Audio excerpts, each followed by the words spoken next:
Camera आएर बोलेको तपाईँले हतपत्त हामीलाई देख्नु हुँदैन। हामी फिल्डमा उत्रेर काम गर्ने मान्छेहरू हो। हामीलाई त्यति राम्रोसित बोल्नु आउँदैन होला, तर राम्रोसित काम चाहिँ गर्नु आउँछ, आफ्नो देशलाई जोगाउनु आउँछ। चाहे तपाईँ नै होस्, तपाईँको जिम्मेवारी पनि हाम्रै टाउकोमा छ। हामीले नै त्यो जिम्मेवारी निर्वाह गरेर हामी तपाईँको सुरक्षाको लागि हामी खटिरहेछौँ। हामीले कहिले पनि भनेका छैनौँ कुनै दल कुनै पार्टी भनेर हामीले छुट्याएको छैनौँ यहाँ। तर पहिला के हुन्थ्यो, हामी पहिला बस्दाखेरि एउटा नागरिक भएर हेर्दाखेरि के हुन्थ्यो, यताबाट एकजना उफ्रिनुहुन्थ्यो, उताबाट अर्कोजना उफ्रिनुहुन्थ्यो, दिनभरि त्यो ड्रामा हुन्थ्यो हाम्रोबाट यहाँ। तर अब हामी नसुध्रेर कहिले सुध्रिने?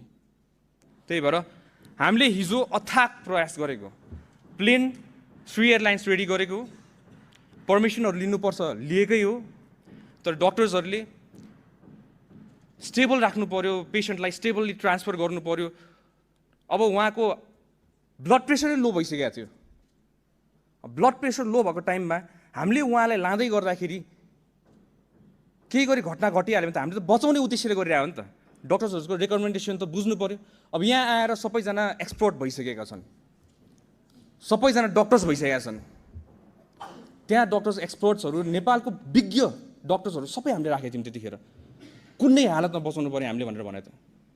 तर त्यही पनि त्यो जिम्मेवारी कसको थियो? स्थानीय तह थियो। स्थानीय तहको सरकार कसको छ अहिले नेपाल अहिले काठमाडौँमा? तपाईँहरू आफै भन्नुहोस्, स्थानीय सरकार कसको? व्हिल लक लगाएको कसले? हामीले भनिराख्नु पर्ने। अनि त्यो दोष पनि हामीले भोग्नुपर्ने। हामीले आफ्नो जिम्मेवारी निभाउँछौँ, जोसुकैले गरेको होस्। आफूले अघि बढ्नुपर्छ, त्यसमा दोष लाउनु हामीलाई छैन। आफूले गर्नुपर्ने कर्तव्य, राज्यले गर्नुपर्ने कर्तव्य त यही त हो त। आफ्नो नागरिकलाई जसरी भए पनि बचाउनु पर्ने गर्छौँ। 3 रात सुत्नु नपरोस्, 4 रात सुत्नु नपरोस्, हामी सुत्दिनौँ। आफ्नो नागरिकलाई बचाउँछौँ, हामी प्रयास गरेकै हो मान्छेहरू। र अहिले आउँदाखेरि आफ्नै साथीभाइहरू मान्छेहरू जो अगाडि एउटा बोल्नुहुन्छ पछाडि अर्कै बोल्नुहुन्छ, चित्त बुझ्दैन रहेछ यो। अगाडि जसरी बोल्नु भएको छ त्यसरी नै पछाडि बोल्नु पर्यो।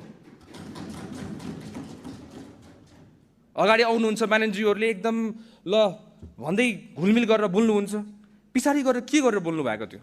सदनमा जे बोल्नुहुन्छ त्यसै गरी हामीलाई बाहिर पनि ट्रिट गर्नु न, अनि पो हामीलाई थाहा हुन्छ त।